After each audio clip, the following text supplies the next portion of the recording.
Hello guys, welcome to our channel. చూడండి, మనము ఇంట్లోనే కూర్చొని పాపడాలను ఎలా ప్రిపేర్ చేసుకోవాలో చూద్దామండి. ముందుగా ఇంగ్రీడియంట్స్ని అయితే నేను తీసుకుంటున్నాను.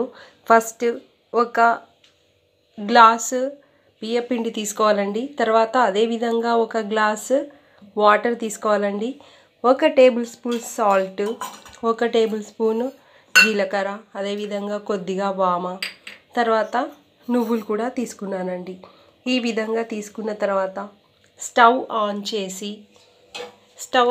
చేసుకున్నానండి. తర్వాత ఒక గిన్నెను అయితే పొయ్యి మీద పెట్టుకున్నానండి. ఈ గిన్నె హీట్ ఎక్కిన తర్వాత మనం ఇప్పుడు ఏం చేయాలంటే ఒక గ్లాస్ వాటర్ని తీసుకోవాలండి. అందులో గ్లాస్ వాటర్ని అయితే నేను తీసుకుంటున్నానండి. ఈ పాపడాలు మాత్రం మనం ఎండబెట్టుకోవడానికి వీలు లేదండి. ఇంట్లోనే కూర్చొని మీరు కూర్చున్న దగ్గరే చేసుకోవచ్చండి. ఇప్పుడు ముందుగా పోసినటువంటి వాటర్ హీట్ ఎక్కిన తర్వాత మనం కొద్దిగా సాల్ట్ను వేసుకోవాలండి. సాల్ట్ వేసుకున్న తర్వాత అందులోనే కొంచెం జీలకర్ర, తర్వాత కొంచెం వామ, తర్వాత కొద్దిగా ఏం వేసుకోవాలి, నువ్వులు వేసుకోవాలండి. ఈ నువ్వుల్లో కాల్షియం ఎక్కువగా ఉంటుంది. వామ కూడా డైజెషన్కి చాలా చక్కగా పనిచేస్తుందండి.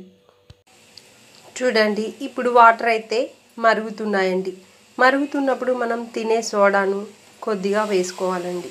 అది పొంగుతుంది, చూసారా? పాపడాలు కూడా ఆ విధంగా పొంగుతాయండి మీకు.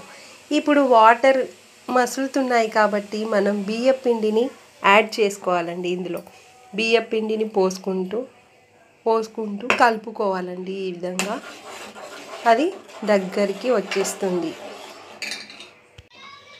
చూడండి, పిండి మొత్తం ఈ విధంగా దగ్గరికి వచ్చేసిందండి.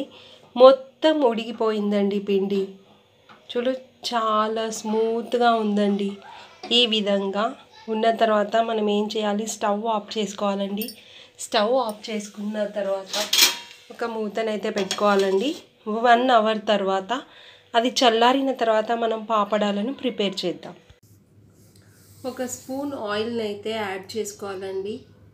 యాడ్ చేసుకున్న తర్వాత మనం ఈ విధంగా మెత్తగా పిసుక్కోవాలండి. చూడండి ఎంత మెత్తగా ఉందో పిండి, చాలా మెత్తగా ఉందండి. ఈ విధంగా పిసికిన తర్వాత మనం చిన్న చిన్న ఉండలు చేసుకోవాలండి. చిన్న ఉండలు చేసుకోవాలండి. తర్వాత మనం కొద్దిగా పొడిపిండి వేసుకొని ఈ విధంగా ట్రై చేసుకోవాలండి. చూడండి, మనం ఈ విధంగా చేసుకోవాలండి. పొడిపిండి వేసుకొని ఈ విధంగా చేసిన తర్వాత ఇక్కడ చూడండి ఎంత స్మూత్గా వచ్చాయో అప్పడాలు. ఇవి కొంచెం ఫ్యాన్ గాలికి ఆరబెట్టుకోవాలండి. ఆరబెట్టుకున్న తర్వాత అవే ఆరిపోతాయండి. తర్వాత చూడండి, నేనైతే ముందుగా చేసుకున్నటువంటివి చూపిస్తున్నాను మీకు ఎలా గట్టిగా ఉన్నాయో. తర్వాత నూనెలో వేయించిన తర్వాత ఈ విధంగా ఉంటాయండి. చాలా క్రిస్పీగా ఉన్నాయి. చూడండి, ఎండలో పెట్టాల్సిన అవసరం లేదండి వీటిని. ఇంకా మంచి విషయాలతో మీ ముందుకు వస్తానండి.